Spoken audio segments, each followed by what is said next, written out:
नमस्कार। मैं वैद्य अभिजीत सराफ, प्रोफेसर संहिता विभाग, नासिक आयुर्वेद महाविद्यालय।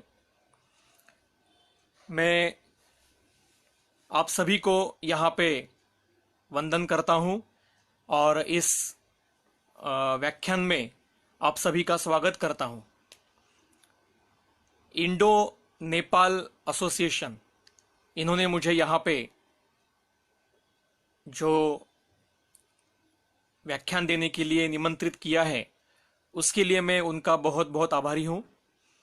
और ये व्याख्यान में जो हम विषय लेने वाले हैं वो तो आम है, आम संकल्पना और आम की चिकित्सा, पर उसके साथ में मतलब उसका एक्चुअली उद्देश्य क्या है, तो संहिता का अध्ययन कैसे करना चाहिए और चिकित्सा करते समय संहिता को न भूलते हुए चिकित्सा करनी चाहिए। ये कभी भी हमें इसका विचार जाना नहीं चाहिए मन से। तो ये एक प्रयास है, ये जो विषय है ये एक उदाहरण मात्र आपके सामने रखूंगा और इसके पद्धति से आप अगर बाकी के विषयों का अध्ययन करेंगे तो आपको जो अभिप्रेतार्थ संहिता से जो मिलना चाहिए उस तक आप पहुंच पाएंगे। तो आज का जो हमारा विषय है आम कल्पना, उसके ऊपर हम अभी विचार शुरू करेंगे। आम ये कोई अलग शारीर भाव नहीं है। आम ये महत्व का एक संप्राप्ति का घटक है। व्याधि की उत्पत्ति के लिए जो जो घटक महत्व के होते हैं उनमें आम ये एक अत्यंत महत्व का घटक है। आम का अर्थ अपाचित, जिसका परिणमन समुचित मात्रा में पूरा नहीं हुआ है, उसको आम कहते हैं। आप सभी को उसका सूत्र पता है, उसकी व्याख्या पता है, इसलिए मैं उसमें ज्यादा समय व्यर्थ नहीं करूंगा। श्लोक तो आपको पता है, ऊष्मणो अल्प बलत्वेन धातु माध्यम पाचितम। ये जो सूत्र है आपको सबको पता है कि अग्नि के विकृति से जो आहार का परिणमन ठीक से नहीं होता है तो उससे आम की निर्मिति होती है। तो आम का अर्थ अपरिणत ऐसा है जिसका परिणमन पूरा नहीं हुआ है और जो शारीर भाव परिणमन के बाद अपने समुचित गुणों से युक्त होते हैं वैसी उनकी अवस्था नहीं है। आप सभी को यह पता है कि आहार का पचन जो है वो 3 अवस्था में होता है, उसको अवस्था पाक ऐसा कहते हैं। आहार ये पांचभौतिक है और पांचभौतिक आहार सेवन करने के बाद शरीर में जाने के बाद उसका विघटन और परिणमन एक साथ शुरू हो जाता है।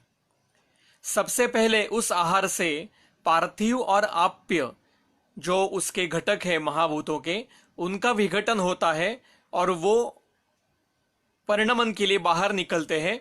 इसलिए प्रथमतः पार्थिव और आप्यों का विघटन होता है। इसलिए मधुर, मधुर मतलब आहार मीठा होता है ऐसा नहीं है, मधुर का अर्थ है वहां पे पार्थिव और आप्य महाभूतों का विघटन शुरू हो रहा है। उसके बाद में शेष बचे आग्नेय और शेष बचे पार्थिव और आग्नेय, इनका विघटन शुरू हो जाता है। तो वहां पे अम्ल अवस्था पाक की अवस्था आती है। अम्ल मतलब आहार खट्टा नहीं होता है, आहार में से पार्थिव और आग्नेय महाभूतों का विघटन वहां पे शुरू हुआ है। और फिर आगे जाने के बाद शेष बचे आग्नेय और वायवीय, इन महाभूतों के परमाणुओं का विघटन शुरू होता है। उसको कटु अवस्था पाक कहते हैं। कटु का अर्थ वहां आहार तीखा होता है ऐसा नहीं है, आहार कटु अवस्था पाक में है। इसका मतलब वहां आग्नेय और वायवीय महाभूतों के परमाणुओं का विघटन और परिणमन चालू है। आकाश के तो परमाणु नहीं है क्योंकि आकाश एक विभू तत्व है, इसलिए वो वहां पे है ही। जो 4 महाभूत है जिसके परमाणु होते हैं, इनका क्रमशः विघटन होता है 3 अवस्था पाकों में। ये अवस्था पाक ये महाभूतों के विघटन के और महाभूतों के परमाणु परिणमन के अवस्था के काल है, इसलिए इनको संज्ञा मधुर, अम्ल और कटु ऐसे दी है। इनका परिणाम होने के बाद पार्थिव और आप्य इकट्ठा होके, मतलब पंचमहाभूतों के परमाणु इकट्ठा होके, जिसमें पार्थिव आप्य अधिक है, उसलिए श्लेष्मा का परमाणु निर्माण होता है। पंचमहाभूतों के परमाणुओं को एकत्रीकरण होके, जिसमें आग्नेय और किंचित आप्य ऐसा आधिक्य है, क्योंकि द्रव गुण भी होता है पित्त में, इसलिए थोड़ा किंचित आप्य भी वहां पे होता है। इसलिए ऐसा जो परमाणु निर्माण होता है उसको पित्त का परमाणु हम संज्ञा देते हैं। और पंचमहाभूत पर पार्थिव और वायवीय ऐसे महाभूतों का जिसमें उत्कटता है, ऐसे परमाणु जब निर्माण होते हैं उनको हम वायु महाभूत ऐसा या वातदोष कहा ऐसा एक संज्ञा देते हैं। और फिर इनका परिभ्रमण समुचित शरीर में होता है। पंचमहाभूतों के अलग अलग परमाणु और दोषों के तैयार हुए परमाणु ये शरीर के सभी स्रोतों में से संचारी अवस्था में रहते हैं और हर एक स्रोत में जाके अपने अपने धातुओं के परिणमन के काल में वहां पे भाग लेके धातुओं के परमाणुओं की निर्मिति करते हैं।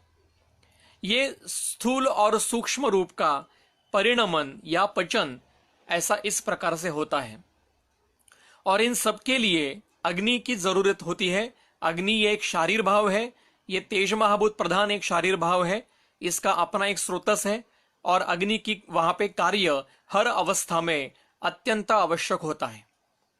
जब किसी कारणवश अग्नि की विकृति होती है तो आहार पांचभौतिक वही है, शरीर भी वही है, पर जो परिणमन करने वाली शक्ति है वो विकृत होने के कारण या मंद होने के कारण जब उसका परिणमन ठीक से वो नहीं कर पाता है तब एक एक अवस्था में विकृति आ जाती है।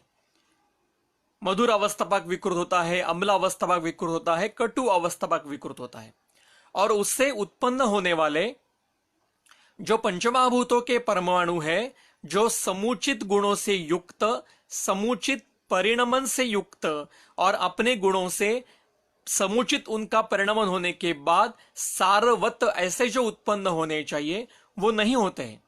उनमें किंचित अपरिपक्वता उत्पन्न होती है, अपने गुणों में तरतमत्व उत्पन्न होती है, उनका परिणमन ठीक से पूरा नहीं होता है, जिनका स्वरूप परिणमन के बाद में सारतर होना चाहिए वो नहीं होता है।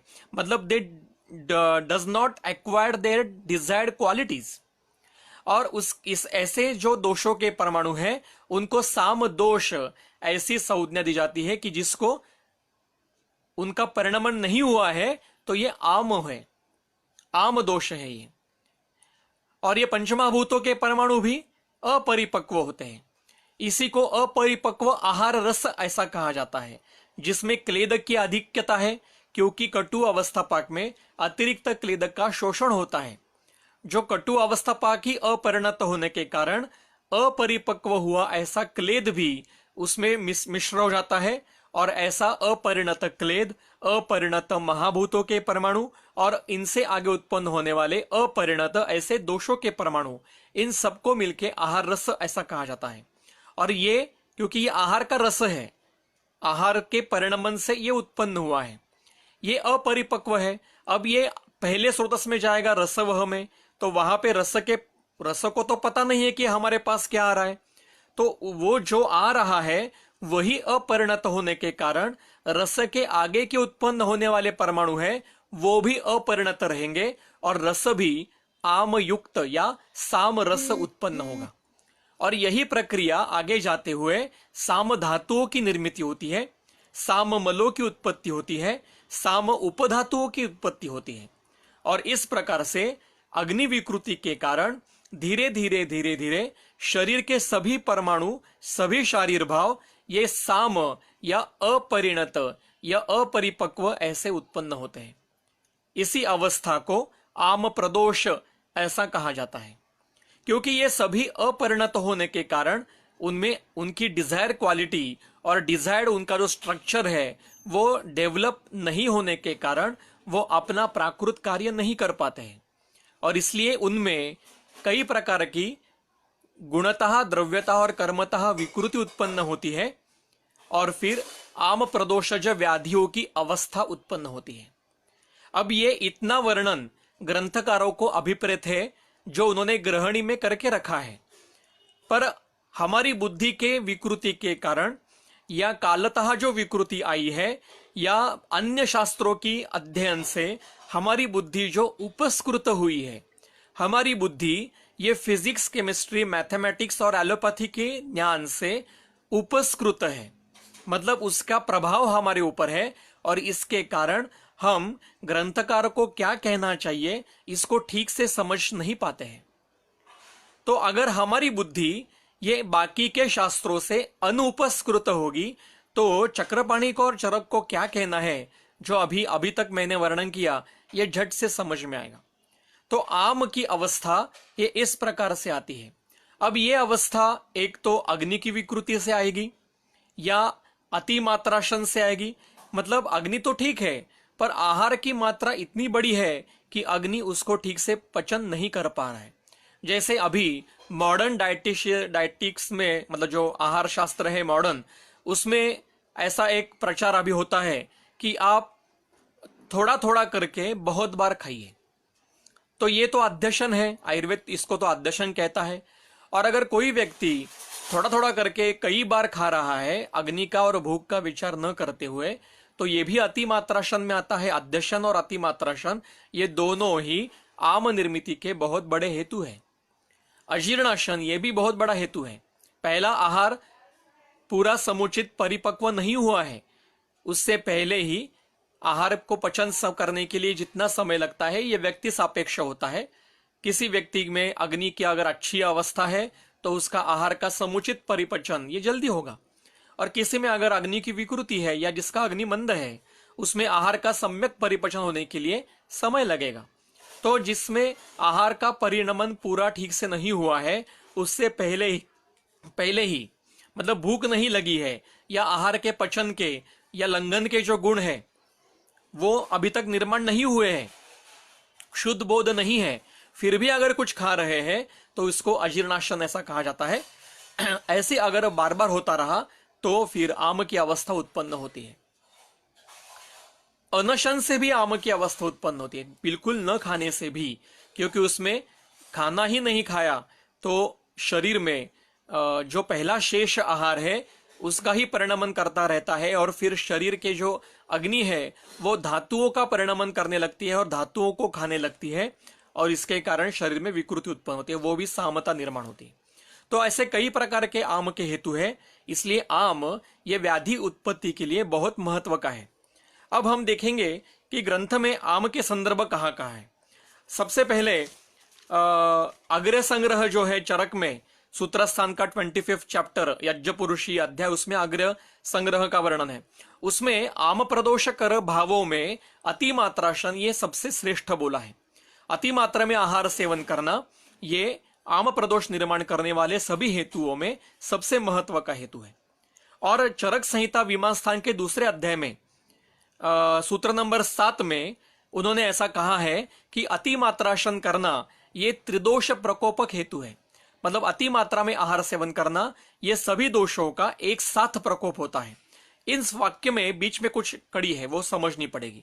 डायरेक्ट आहार, अति मात्रा आहार खाने से डायरेक्ट दोषों का प्रकोप नहीं होगा, दोषों की विकृति नहीं होगी, पहले अवस्थापाकों की विकृति होगी, महाभूतों के दोषों के और क्लेद का अपरिणमन होगा और उससे तीनों दोषों की विकृतियां उत्पन्न आगे होंगी। तो आम ही बीच में है, आम के कारण ही वो होता है। दूसरा जो चरक संहिता सूत्रस्थान का 23 चैप्टर है संतर्पणी अध्याय, उसमें संतर्पण से आम प्रदोषज व्याधि उत्पन्न होते हैं ऐसा उन्होंने कहा है। अब संतर्पण की अर्थ क्या है, तो अति मात्रा में तर्पण होना, समतर्पण। उसकी व्याख्या प्रथम सूत्र में ही उन्होंने संतर्पयति यह स्निग्धै मधुरै गुरु पिच्छिलैहि, जो आहार और विहार मधुर, गुरु, पिच्छिल, स्निग्ध, शीत गुण का है वो सब संतर्पण करने वाला है। यह मधुर का अर्थ मीठा ऐसा नहीं है, यह मधुर का अर्थ पार्थिव और आप्य ऐसा दिया है। जिस आहार में पार्थिव और आप्य महाभूत ज्यादा मात्रा में होते हैं उनको परिणमन करने के लिए ज्यादा समय लगता है, और जिसमें वायवीय और आग्नेय महाभूत ज्यादा मात्रा में होते हैं उनको परिणमन होने के लिए कम समय लगता है। इसलिए जिसमें पार्थिव आप्य अधिक है ऐसे मधुर आहार को मधुर का अर्थ पार्थिव और आप्य। ऐसे मधुर आहार को पचन करने के लिए समय ज्यादा लगेगा, और अगर उससे पहले ही अगला आहार सेवन किया जाएगा तो उससे आम की निर्मित होगी।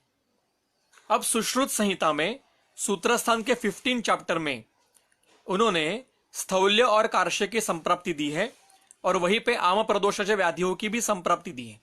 वो कहते हैं, सुश्रुत सूत्रस्थान, सूत्र का अध्याय है 15 और सूत्र नंबर 32। वो कहते हैं रस निमित्तम एवं स्थौल्यम कार्श्यम च। स्थौल्य और कार्श्य ये दोनों आहार रस के निमित्त है। वो कहते हैं कि जो व्यक्ति श्लेष्मल आहार से विना, जो श्लेष्मल आहार करता है, श्लेष्मा मतलब पार्थिवाप्य, श्लेष्मा वृद्ध करने वाला, श्लेष्मा को विकृत करने वाला आहार जो व्यक्ति नित्य सेवन करता है। अव्यायामिनः, जो बिल्कुल व्यायाम नहीं करता है, क्योंकि व्यायाम ये दोषक्षय और अग्नि वृद्धि करने वाला विहार है। तो जो व्यायाम नहीं करेगा उसका अग्नि विकृत होगा और दोषों की विकृति उत्पन्न होगी। तो अव्यायामिनः, मधुर आहार सेविनः, जो मधुर आहार सेवन करता है, पार्थिवाप्य आदि मात्रा में सेवन करता है, ऐसा जो व्यक्ति है उसमें आम एव अन्न रसः प्रादुर्भवित, उसमें जो आहार रस उत्पन्न होगा वो आम ही होगा। और एक हेतु दिया है, दिवा स्वप्न रतस्य, जो दिन में सोता है, दिन में मतलब सूर्योदय से सूर्यास्त तक कभी भी सोना, इसको दिवा स्वप्न कहते हैं। अगर आप, हमारे यहाँ पे सूर्योदय 6 बजे होता है, और अगर कोई व्यक्ति 8 बजे उठता है रोज, तो उसका 2 घंटे का दिवा स्वप रोज हो रहा है। तो इससे क्या होगा, ऐसे सारे हेतुओं से उसका जो आहार वो सेवन करेगा, उस आहार रस जो निर्माण होगा वो आम एव ही उत्पन्न होगा, मतलब वो अपरिपक्व ही होगा। और ऐसा अपरिपक्व आहार सभी शरीर धातुओं को सामता निर्माण करेगा, सभी धातुएं अपरिपक्व होंगे, और उससे उत्पन्न होने वाले व्याधियों का नाम दिया है। उसमें प्रथम व्याधि है प्रमेह, प्रमेह, पीड़का, अतिसार, भगंदर, अर्श आदि, और अंतिमतः नाम है वात विकार। हाँ, वात विकार ये भी आम प्रदोष से उत्पन्न हो सकते हैं। केवल रुक्ष, खर, परुष, शीत इन्हीं गुणों का सेवन करने से वात प्रकोप होता है ऐसा नहीं है, उससे तो होगा ही, यह स्वतंत्र संप्राप्ति है। पर आम प्रदोष से भी वात प्रकोप होता है, और आम प्रदोष से भी वात व्याधि उत्पन्न होती है, ऐसा सुश्रुत कहते हैं। यही संदर्भ चरक में भी है, हम देखने वाले हैं।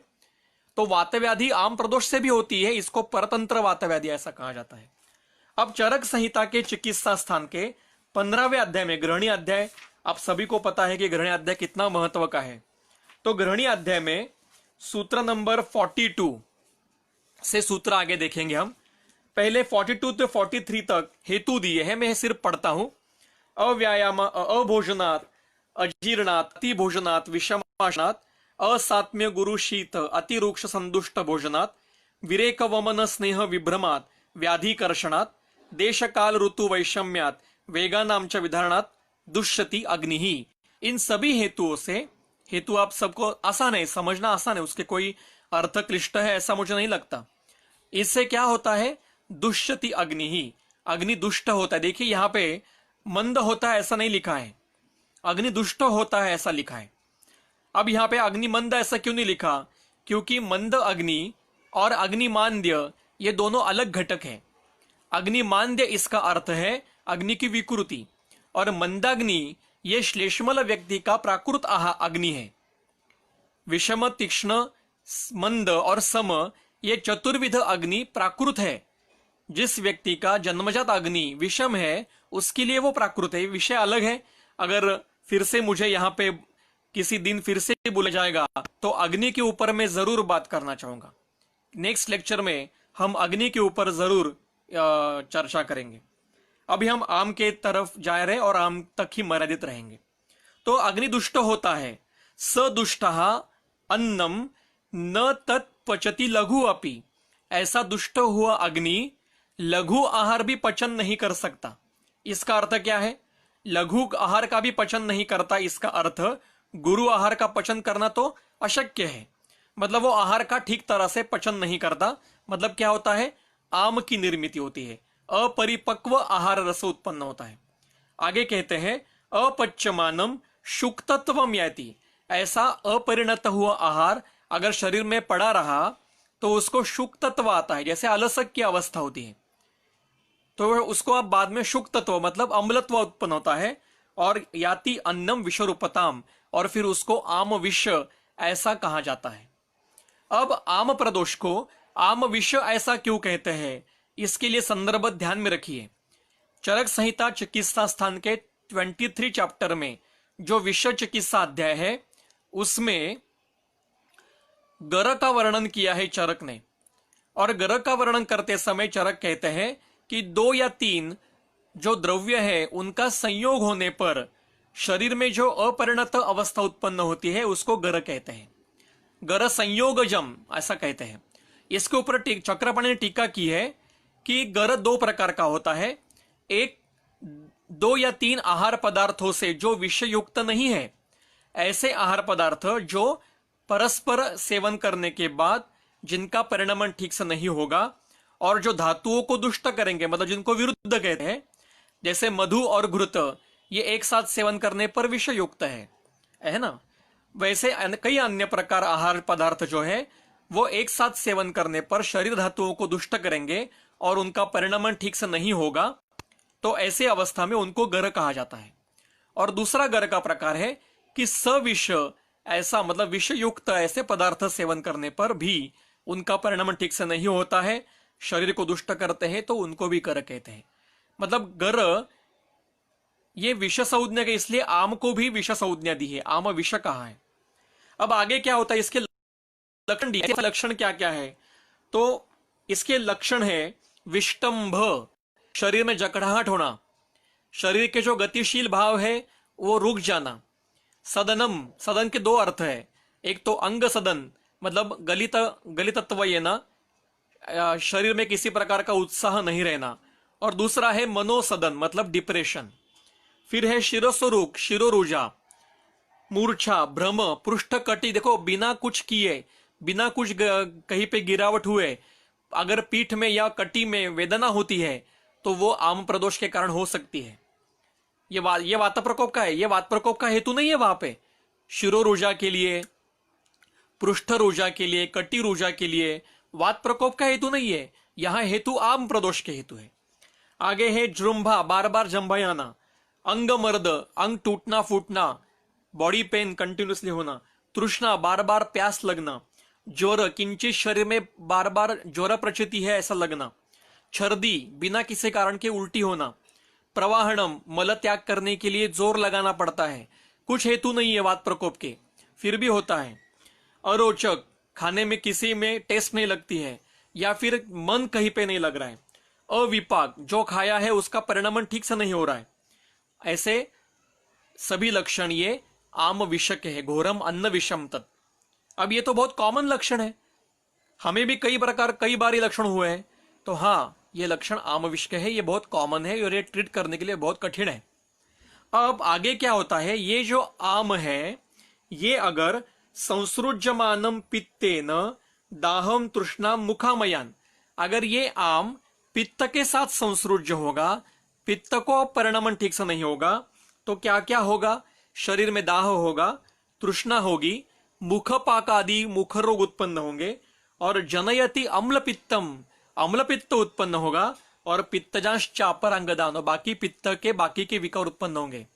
आज जो अम्लपित्त उत्पन्न होता है ये इस प्रकार का है, ये आम प्रदोष से होने वाला अम्लपित्त है।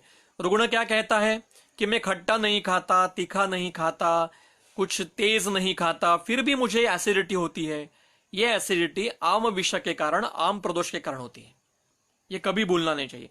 ट्रीटमेंट वहां पे पित्त शामक नहीं करनी है, वहां पे आम का पचन करना चाहिए ट्रीटमेंट के लिए। अब आगे अगर ये कफ संगत हो गया तो यक्ष्मा पीनस मेहादीन ऐसे कफज व्याधि उत्पन्न होंगे।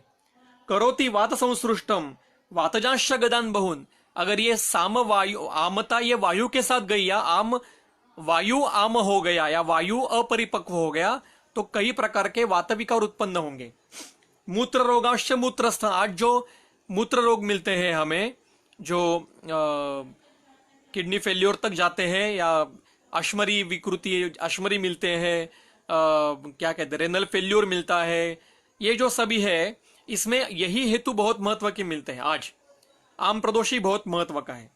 कुक्षी रोगान शक्रुगतम, अगर ये शक्रुगत हुआ, मल भी अपरिणत हो गया तो कुक्षी के रोग उत्पन्न होंगे। तो कुक्षी में कौन से अवयव है?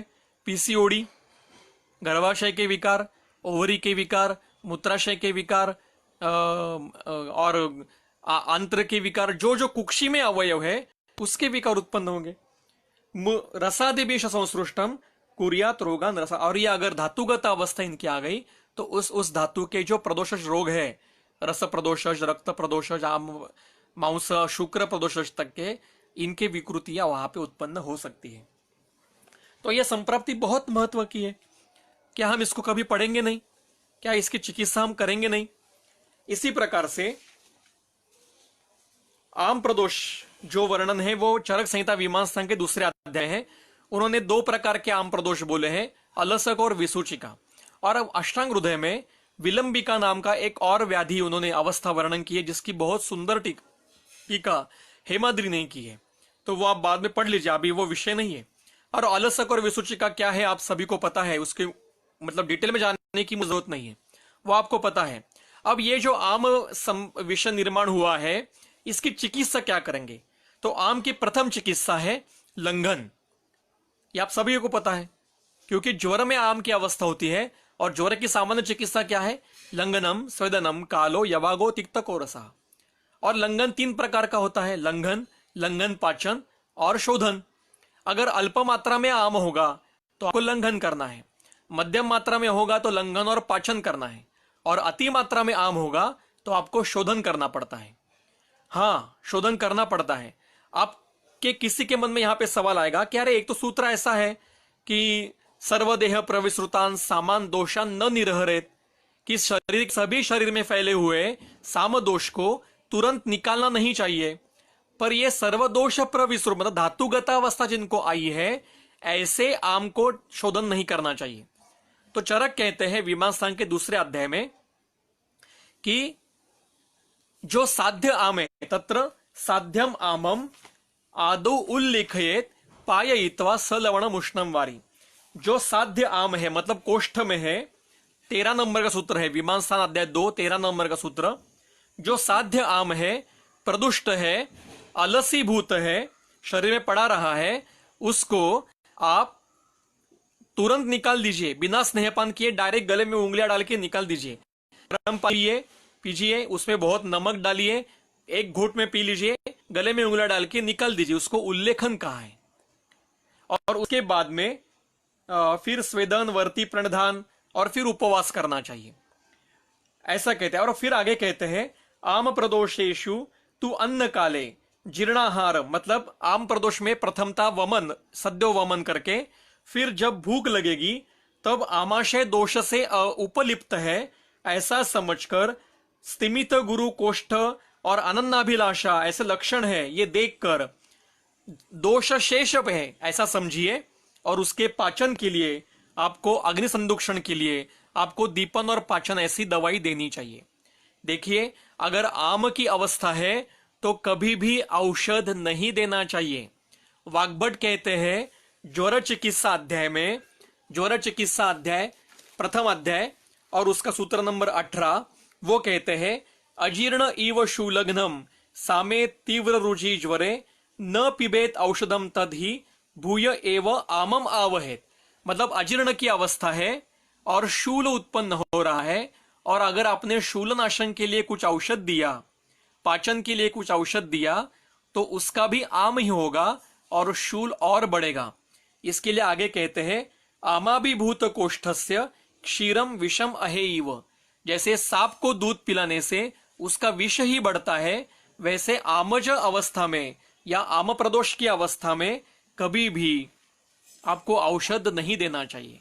तो क्या करना है, वही वाग्भट कहते हैं चिकित्सा स्थान प्रथम अध्याय अष्टांग हृदय का सूत्र नंबर 10, वो कहते हैं दोषेण भस्मना इव अग्नौ छन्ने अन्न विपच्यते।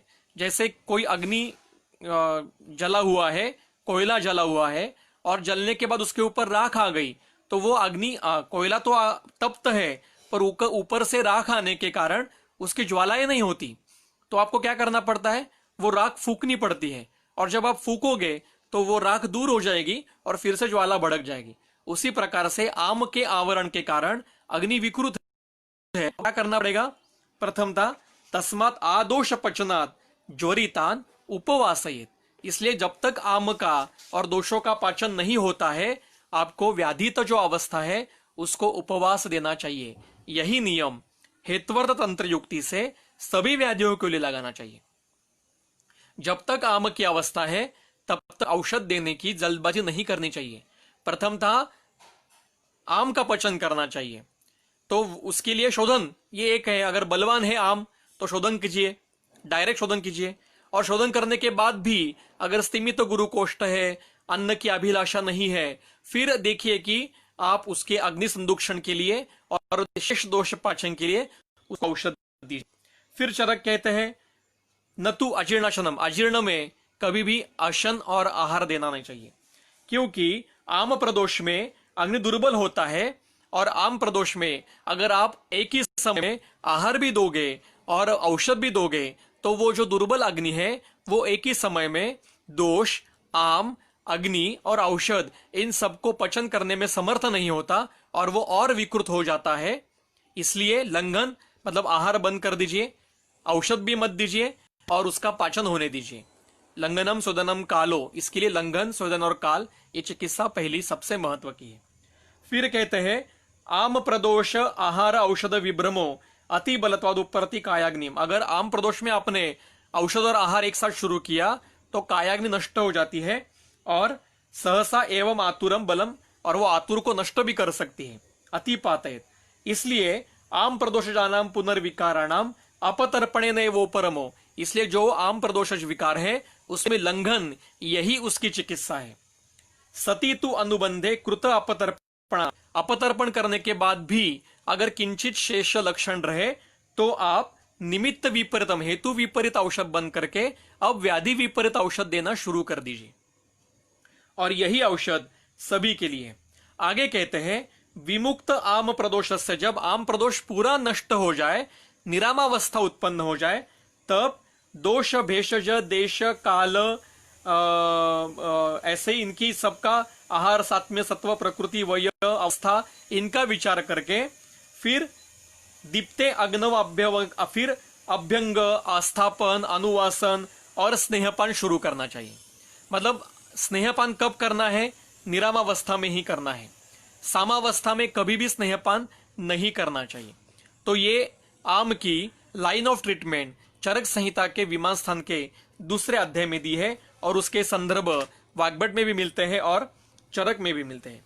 ऐसे ही विमान स्थान के 5वें अध्याय में चरक कहते हैं कि अन्न व स्रोतस की विकृति हो गई है तो आपको आम प्रदोष की चिकित्सा करनी चाहिए। मतलब अभी तक जो चिकित्सा देखी हमने, यही अन्न व स्रोतस की भी चिकित्सा है। फिर ग्रहणी चिकित्सा अध्याय में, ग्रहणी चिकित्सा अध्याय 15वां अध्याय, उसमें 73 नंबर का जो सूत्र है वहां से कुछ महत्व के संदर्भ है वो हम देखेंगे और फिर आज का व्याख्यान पूरा करेंगे। सूत्र ऐसा है ग्रहणी आश्रितम दोषम विदग्ध आहार मूर्छितम सविष्टंब प्रसेकारति विदाह अरुचि गौरवैहि आमलिंगान्वितम दृष्ट्वा सुखेन उष्णेन अंबुना उद्धरेत। मतलब ग्रहणी में आमाशय में दोष है और वो विदग्ध आहार से मूर्छित है और विष्टंब, प्रसेक, रुजा, विदाह, अरुचि, गौरव ये आम के लक्षण वहां पे दिखाई देते हैं। तो गुनगुने पानी में नमक डाल के पीने को दीजिए और उसको वमन करवा लीजिए, डायरेक्ट सद्य वमन करवा लीजिए। या फिर फलाम कषायण, मदम फल का काढ़ा, मदम फल का क्वाथ पिला के या फिर पिप्पली सरशप का क्वाथ पिला के उनको निकाल दीजिए। लीनम पक्वाशयस्थम व अपियामम श्राव्यम सदीपनैहि शरीरानुगते सामे रसे लंघन पाचन। अगर शरीर में गत मतलब धातुगत अवस्था है पाचन आम की तो दीपन पाचन कीजिए। विशुद्ध आमाशयास्मय पंचकोलादि भी शुद्ध, जब आमाशय शुद्ध हो जाए इस चिकित्सा से, निरामावस्था आ जाए तो पंचकोलादि उसको क्वाथ पिलाने को दीजिए। दद्यात पेयादि लघुवन्नम पुनर्योगाश दीपनम, पेयादि लघु अन्न दीजिए और दीपन योग उनको फिर शुरू कर दीजिए। ज्ञात्वा तु परिपक्व आमम मारुत ग्रहणी गदम, जब आपको पता चले कि सारा आम नष्ट हुआ है और ग्रहणी में वायु जो है वो भी शांत हुआ है, तब उसको दीपनीय युतम सर्पी पाए, तो उसको दीपनीय द्रव्यों से युक्त घृतपान करवा दीजिए। किंचित संदुक्षते, इससे किंचित अग्नि बढ़ जाएगा, तो उसको तू अग्नौ सक्त विन मूत्र मारुतम, अगर फिर भी विन मल मूत्र और वायु इनका और दिखाई दे रहा है, तो आप द्वेहम त्रेहम व संस्नेह्य स्विन्नाभ्यक्तम निरु, 2-3 दिन स्नेह किंचित स्नेहपान करके स्वेदन देके उसको निरूह बस्ती दीजिए। और बाकी फिर अवस्थानुरूप चिकित्सा आगे वर्णन की है। तो ये आम प्रदोष की चिकित्सा है। और वहां पे अपतर्पण ये प्रथम चिकित्सा है। अपतर्पण में 3 अवस्था है। अल्प मात्रा में होगा तो लंघन देना है, मध्यम मात्रा में होगा तो लंघन और पाचन देना है, और अति मात्रा में होगा तो सद्योशोधन मतलब वमन करना है, वो भी सद्यो वमन बिना स्नेहपान के। ज्वर चिकित्सा अध्याय के चरक के ज्वर चिकित्सा अध्याय 3 नंबर का अध्याय, उसमें 164 नंबर का सूत्र है। वो कहते हैं कि निरामावस्था जब उत्पन्न होती है तभी घृतपान करना ये अमृत के कारण अमृत जैसा है। मतलब अगर साम अवस्था में आपने घृतपान किया या कोई भी स्नेहपान किया तो वो विषवत है। इसलिए सभी नियम ध्यान में रखना चाहिए।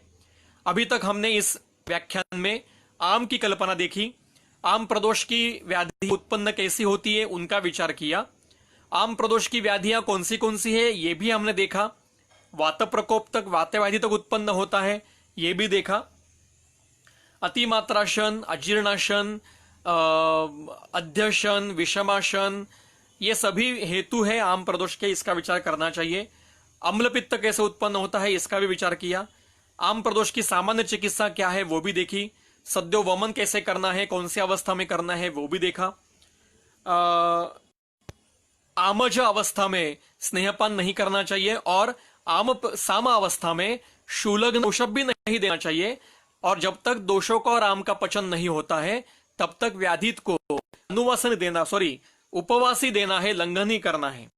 इस प्रकार से हमने देखा 2 प्रकार के आम प्रदोष चरक ने वर्णन किए हैं, अलसक और विसूचिका। इनका वर्णन चरक संहिता मीमांसा के 2य अध्याय में है, उसको आप बाद में पढ़ लीजिए। तीसरा और एक प्रकार विलंबिका नाम से हेमाद्रि ने वर्णन किया है आपने टीका में अष्टांग हृदय के सूत्र स्थान के 8वें अध्याय में, वो भी आप पढ़ लीजिए।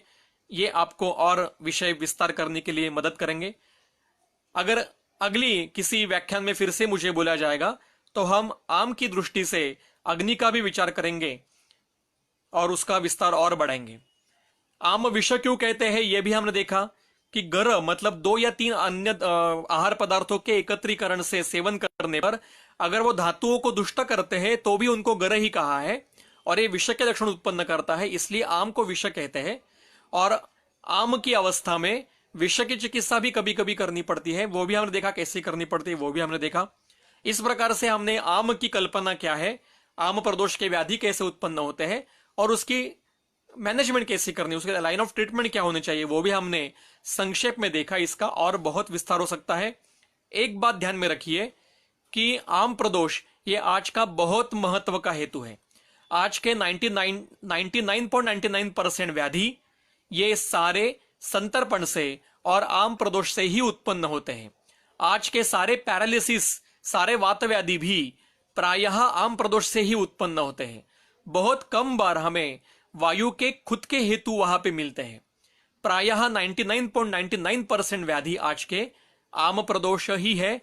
इसलिए वहां पे चरक, सुश्रुत और वाग्भट ने जो चिकित्सा वर्णन की है उसकी चिकित्सा प्रथम करनी पड़ती है। अच्छा पाचन प्रथम करना पड़ता है, लंघन करना पड़ता है और फिर आगे की चिकित्सा करनी पड़ती है। इतना कह के मैं मेरा व्याख्यान यहाँ खत्म करता हूँ। अगर आपको कुछ प्रश्न होंगे तो आप मुझे फेसबुक पे या व्हाट्सएप पे या यूट्यूब पे पूछ सकते हो। इंडो नेपाल एसोसिएशन ने मुझे यहाँ पे बुलाया और मेरे कुछ विचार रखने का मुझे मौका दिया। मैं उनके प्रति बहुत बहुत आभारी हूँ। नेपाल ये भारत की संस्कृति का ही एक भाग है। किसी समय में नेपाल ये भारतवर्ष में ही था, एक बहुत महत्व का अंग है हमारा, और हमारे सारे बांधव वहाँ पे बहुत अच्छे से आयुर्वेद का कार्य करते हैं। मेरे कई फ्रेंड्स वहाँ पे बहुत अच्छे से कार्य कर रहे हैं। इन सभी को यहाँ से मैं वंदन करता हूँ। और नेपाल में जो आयुर्वेद की उज्जवल परंपरा रही है, वैद्य हेमराज शर्मा नेपाल के राजघराने के राजवैद्य थे, उन्होंने काश्यप संहिता ढूंढ के हमारे ऊपर बहुत बड़ी कृपा की है। तो उनको नमन करके मैं यहाँ पे मेरा विषय पूरा करता हूँ। ब्रह्मदक्षाश्वि देवेश भरद्वाज पुनर्वसु हुताश विषचरक प्रभृतिभ्यो नमो नमः। बहुत बहुत धन्यवाद।